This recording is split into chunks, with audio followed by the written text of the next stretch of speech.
Welcome to section 7.2, where we look at subatomic particles and look at them in a little more detail. You've already met, I'm sure, electrons, protons, and neutrons, but yeah, this is just a little more complicated than that original introduction. If you're a really motivated type, you might consider actually taking a few notes down. There are a few what shall we say, key bits of information that you'll need in order to actually complete that worksheet that goes with this section 7.2. By the way, if you don't have that subatomic particle sheet, you might want to stop and grab that first. So here we go. As you probably know, atoms are made of component particles. These are the pieces that make them up. We call them subatomic particles. Sub meaning below or smaller. They are protons, they are neutrons, and what do you think we're missing? Electrons. Every atom of any one element will have the same number of protons. That is an important bit of information. If you have an atom of helium, it's going to have, let's take a look at the periodic table, it's going to have 2 protons. Every atom of helium is going to have 2 protons. You take a look at oxygen on the periodic table. Oxygen has 8 protons. Every atom of oxygen has 8 protons. So these subatomic particles, 2 of them have charges. Positive protons, neutral neutrons, are found in the nucleus. Negative electrons are found in shells or orbits around the nucleus. So this might be our nucleus, showing the neutrons and protons. And when we get to drawing electrons, you should always draw a nucleus, and then based on the period that the element is in, and the periods, by the way, are the horizontal rows, you will draw in rings around that nucleus. So if it's in the first period, you'll only need 1 ring. If it's in the second period, you'll need 2 rings. And you'll see why that is as we go along, because those electrons are found in these orbits. In the first orbit, 2 electrons, in the second, a maximum of 8, and so on. So there are an equal number of protons and electrons in an atom. Okay, that's a neutral atom. If you're looking at your periodic table, every one of those elements is a neutral element. It doesn't have a charge. And the reason it doesn't have a charge is because the positive protons and the negative electrons are equal. That can change, however. Ions form when the number of electrons change. Electrons are negative, so if you lose an electron, you become positive 1. If you lose 2 electrons, you become positive 2.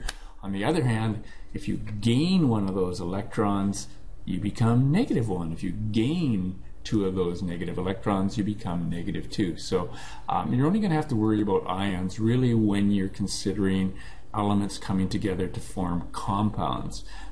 So for now, just realize that on your periodic table, there are no ions. It's only when they lose or gain electrons. The number of electrons in the outer shell, this one right here, is going to determine the properties of the element. That is an important piece of information which you'll spend a lot more time on in grade 10. So nucleus in the middle containing the protons and neutrons, and then these electrons are found at various levels outside that nucleus. So we have in 7.1 introduced you to various theories of the atomic structure. What we're settling with here is pretty much Bohr's theory of the atom. Bohr's model of the atom explained the behavior of electrons in orbit around the nucleus. Lithium, 3 protons in the nucleus, 4 neutrons. It has an atomic number of 3, mass number of 7, 4 plus 3 is 7, and notice that you have these electrons drawn in these shells around the nucleus. So it's got 3 protons, it also has 3 electrons. 2 of them will go in the first shell, anything left over will go in the next shell. In Bohr's model, electrons are restricted to specific orbits called shells around the nucleus. The first shell, this one, can hold a maximum of 2 electrons. The second shell can hold a maximum of 8 electrons. The number of shells in an atom depends on the number of electrons. In other words, what row or period it's in. Finally, and this one may cause you a little bit of pain, but you have to get used to what's called standard atomic notation, because it allows scientists, in particular chemists, to efficiently communicate information about the structure. So if you'll see something drawn like this, this would be the standard atomic notation for chlorine. I think you know what the Cl is, that's the symbol. But what the heck is 35 and what is 17? 35 is called the mass number. 17 is called the atomic number.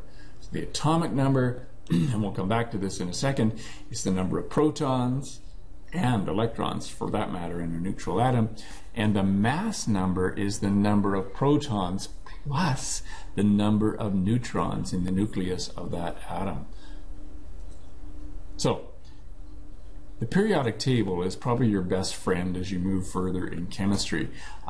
You will always be able to use it from this point on in tests, and the point of using it is that you can get a whole lot of information from it. So let's pick an element. Let's take a look at titanium. Little close-up of that little square on 1, 2, 3, 4, period 4. So if you had to draw in all the electrons for titanium, you'd probably draw in 4 rings. But we're getting ahead of ourselves. So what do all these lovely little symbols and numbers and words mean on the periodic table? Again, you have no problem recognizing the symbol, titanium, and of course the name. The rest of it, though, the atomic number, again, is always available to you on the periodic table. Sometimes, depending on your table, these will be in different positions, but you'll soon get used to it on your own periodic table. By the way, at some point or other, make sure you get a copy of a periodic table to keep in your binder, because you will need it. The number at the bottom here is called the atomic mass, and you may wonder why it's not a whole number. That involves something called isotopes, because there are different numbers of neutrons in the nucleus of the atom, and some of them, some versions or flavors of each element have more than the other ones of the neutrons. So there is a link on the website that goes through isotopes. You are encouraged to check it out. These numbers with the pluses and minuses are the ion charges. So these are the most common ion charges. Sometimes titanium loses 4 electrons to become 4+ ion. Sometimes it loses just 3 to become a 3+. And which one it is in each case will depend on what it's combining with. So worry about that in the next chapter. So what is this standard atomic notation? Let's take any element, and we'll give it just the symbol X. It's an unknown. It could be any element on the periodic table. Standard atomic notation involves a certain number of variables, A, Z, or Z, and E. A is equal to the mass number. The mass number, and this is an important bit of information, is the total number of protons and neutrons in the nucleus. So if I ask you for what is the mass number of chlorine, you're going to add the atomic number, which is the number of proteins, and the rounded off mass number. So you're always going to round off to the nearest whole number, add that to the number of protons, and that'll give you the mass number. What in the world is Z? Z happens to be the atomic number, and the atomic number is the number of protons in that particular element. It also, and by the way, you're not adding it like you are here with the mass number. That's a little bit confusing, but the atomic number is also equal to the number of electrons in a neutral atom, and again, that's an element on your periodic table. It's only going to be different, the number of electrons, if you're dealing with an ion. E is the ion charge, or the electric charge, and that is going to be determined by how many electrons are lost or gained. So, typical kind of a question you might get is, draw the standard atomic structure for chlorine 35. Well, I'd begin first of all by actually writing the symbol for chlorine. Then in standard atomic notation, the fact that they tell you in the name chlorine 35, that 35 is the mass number. So let's write in 35. Nice printing, Robert. Whoa, let's try that again. Let's try that again. Whoa, yeah, 35. That is the mass number for chlorine. And the fact that it is chlorine, you just look on your periodic table and you see that chlorine has an atomic number of 17. Perfect. Because this is a neutral atom, we don't have to worry about any ion charge at all. So we're done with the standard atomic structure for chlorine. Try a different one. Try one that is a little more complicated, because this one is an ion. So draw the standard atomic structure for a lithium-7 ion. Again, place you start is the symbol. So print the symbol lithium, and then you know that it's lithium. So lithium is atomic number 3. You just look on the periodic table, and yea and behold, you see 3. Or you should see something like that, 3. Let's do something really creative here and erase that sucker, because that is just darn ugly. Go away. Okay, it's not going to go away. So we're going to just pretend that I don't even like the color anymore, so I'm going for a 3 right over top of it. Yeah. So lithium, atomic number 3, we'll draw it in there. And by the way, hopefully I'll get used to using this little pen device. If somebody wants to buy me a Surface, a nice tablet, we can make much neater versions of this. Then we have to worry about the mass number. So how do you come up with the mass number? Well, if you look on your periodic table, you basically have, of course, 3 protons, because that's its atomic number. It's lithium-7, so you know there's 4 neutrons. Lithium-7 is, of course, the mass number is 7. Yeah, but this is a lithium-7 ion, and if it has 4 neutrons, 3 protons, and to be an ion, it must have lost 1 electron. If you look on the periodic table again, you'll see a plus sign beside lithium. That means it has lost 1 electron, and how you should draw that is by putting in a plus sign, plus 1. So that is the standard atomic structure for lithium. So again, just to repeat that, basically the lithium-7 ion has lost 1 electron, and that's why it has got the 1 plus charge. It has 3 protons, 4 neutrons. 3 plus 4 equals 7, and that's where you get the mass number of 7 from. Okay, moving right along. How many protons, neutrons, and electrons does oxygen 15 have? Wow. So I would draw the symbol, I would draw the mass number, I would draw the atomic number, and then I would draw the ion charge. And from that, you should be able to determine how many neutrons, how many protons, and how many electrons oxygen has. In case you're confused, to be oxygen, the only element that has 8 for an atomic number is oxygen. So that is the number of protons. Protons. How many neutrons?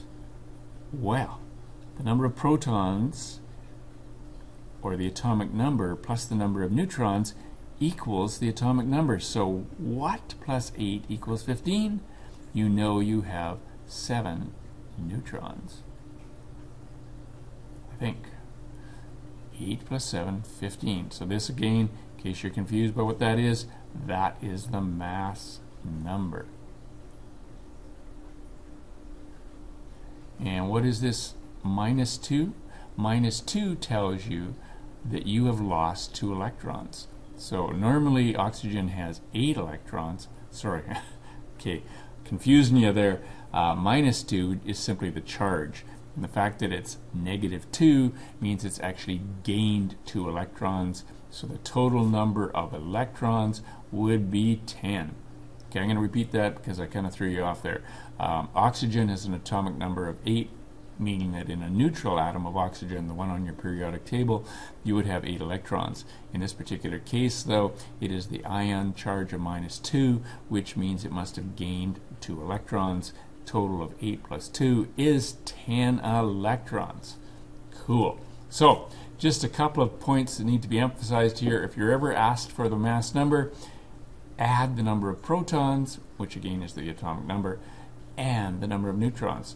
And again, this mass number, realize that what you're going to do here to come up with that mass number is round to the nearest whole number. And again, you'll see what I mean when you look at the periodic table. You don't want to be using decimal points to come up with that mass number. The other rearrangement of that equation is, of course, to solve for the number of neutrons. Sometimes you're asked for how many neutrons something has. Take your mass number and subtract your atomic number, and you will get the number of neutrons. Right. So you have picked up a sheet that looks like this. This is now your turn. I think you can do this. Let's take a look at aluminum. Aluminum, you're given the name. Grab your periodic table. What is the atomic number of aluminum?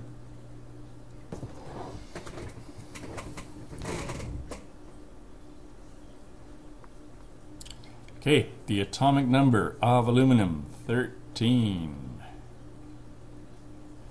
Dang, I don't like that. Let's make that go away. Erase all ink on slide. Let's try this again. I can do a 13. I know I can. That's a 13. Yes! So if the atomic number is 13, how many protons do we have? You got it. 13. How many electrons? 13. Because they're equal. What would be the mass number? The mass number again is equal to the number of protons plus the atomic number. 13 plus 13, sorry, whoa, Stevenson. Number of protons plus the number of neutrons. 14 plus 13 is 27. I can do it too. No, I can't. 27. So, what would be the standard atomic notation? You put the mass number at the top, 27. You put the atomic number on the bottom, 13, and then the symbol aluminum. There you go. Okay, because I again kind of messed you up a little bit, I'm going to do the next one for you because I love you. This gives you the standard atomic notation, and you just have to figure out what AR is, and because you are geniuses, you know that AR is argon. What is the atomic number of argon? What's that number right there? That there's an 18. Yes, it is. What there's that number right there. That's a mass number. So we have a mass number of 40. The number of protons is just equal to the atomic number, which is 18. The number of electrons, this isn't an ion, so it's again equal to the number of protons. And the neutrons will be the mass number 40 minus the number of electrons or protons, and that in my world of math is 22. You know what? I think you can handle that, and if you have any questions as you go along, make sure you get some help from me. So make sure the hardest part of this is probably the standard atomic notation. Yeah, make sure the mass number is on top and then the atomic number on the bottom. Try to print much neater than I did with my little funky pen. Thank you for coming. Make sure you do the 7.2 study guide and move on to 7.3 when you are ready.